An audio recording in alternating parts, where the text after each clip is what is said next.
शिव पुराण के अनुसार नागेश्वर नामक ज्योतिर्लिंग का प्रादुर्भाव और उसकी महिमा।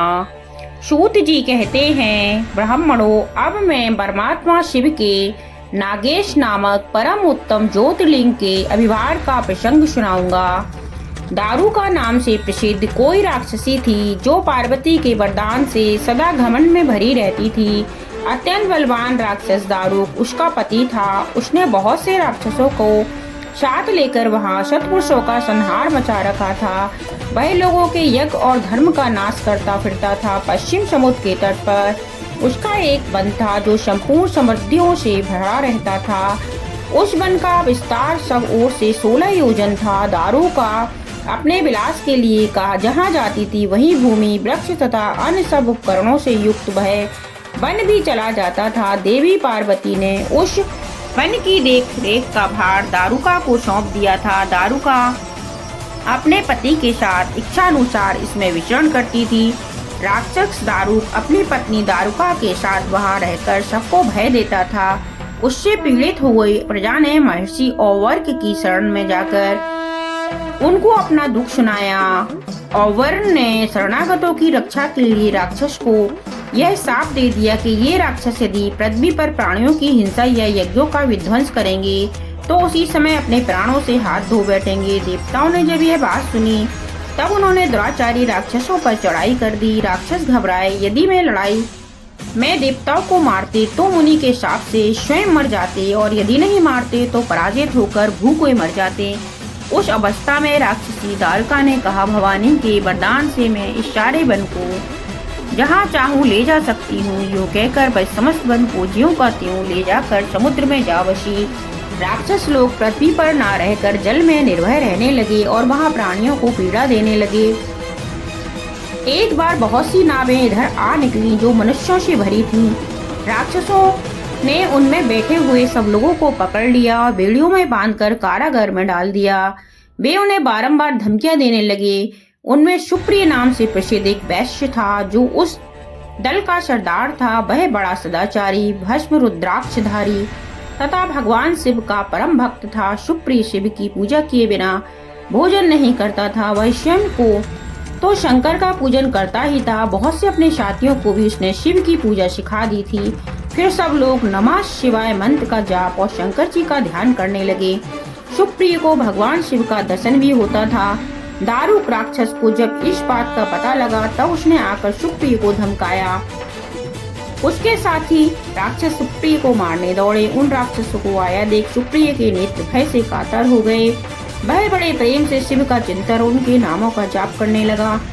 वैश्यपति ने कहा, देवेश्वर शंकर मेरी रक्षा कीजिए। कल्याणकारी त्रिलोकीनाथ, दुष्ट हंता भक्त वत्सल शिव, हमें इस दुष्ट से बचाइए। देव आप ही मेरे सर्वस्व हैं। प्रभु मैं आपका हूँ, मैं आपके अधीन हूँ और आप ही सदा मेरे जीवन एवं प्राण हैं। सूत जी कहते हैं, सुप्रिय के इस प्रकार प्रार्थना करने पर भगवान शंकर एक विवर से निकल पड़े। उनके साथ ही 4 दरवाजों का एक उत्तम मंदिर भी प्रकट हो गया। उसके मध्य भाग में अद्भुत ज्योतिमय शिवलिंग प्रकाशित हो रहा था।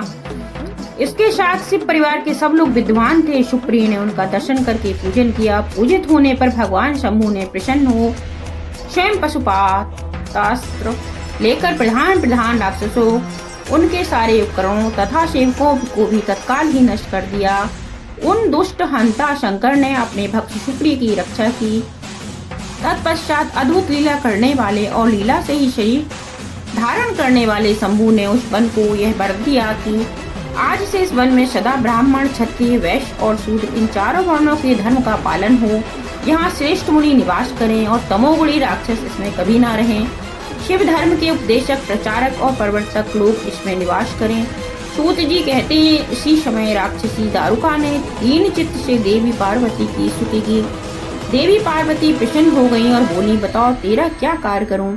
उसने कहा, मेरे वंश की रक्षा कीजिए। देवी बोली, मैं सच कहती हूँ, तेरे कुल की रक्षा करूंगी। ऐसा कहकर देवी भगवान शिव से बोली, नाथ आपकी यह बात युग के अंत में सच्ची होगी, तब तक तामसी सृष्टि भी रहे, ऐसा मेरा विचार है।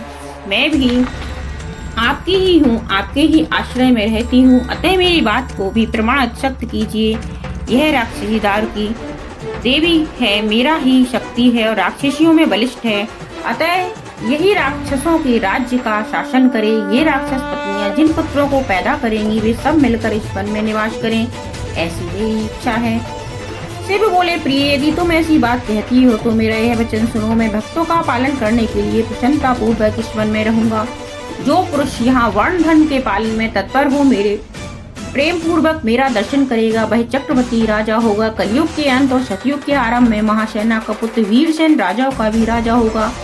वह मेरा भक्त और अत्यंत पराक्रमी होगा और यहाँ आकर मेरा दर्शन करेगा। दर्शन करते ही वह चक्रवर्ती सम्राट हो जाएगा। सूत जी कहते हैं, ब्राह्मणों, इस प्रकार बड़ी बड़ी लीलाएं करने वाले वे दंपति परस्पर हास्य युक्त वार्तालाप करके स्वयं वहां स्थित हो गए।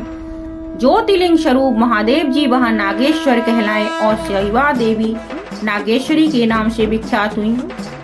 वे दोनों ही सत्पुरुषों को प्रिय हैं। इस प्रकार ज्योतियों के स्वामी नागेश्वर नामक भगवान महादेव जी ज्योतिलिंग के रूप में प्रकट हुए। वे तीनों लोगों की संपूर्ण कामना को सदा पूर्ण करने वाले हैं। जो प्रतिदिन आदर पूर्वक नागेश्वर